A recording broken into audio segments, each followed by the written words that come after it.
Exercise 12.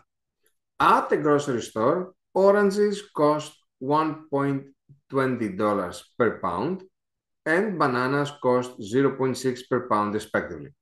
Maria purchased 4 pounds of bananas. So, since she bought 4 pounds of bananas, and since we were told that each pound would cost 0.6, so we know that she spent 4 times 0.60, which is $2.4 already.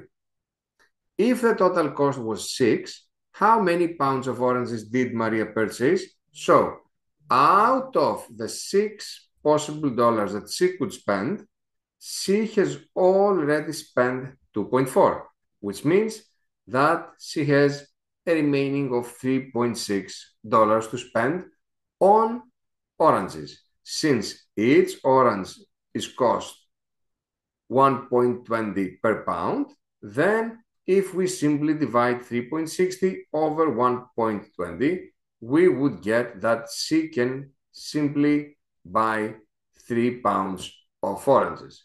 So the right answer for that question would be 3.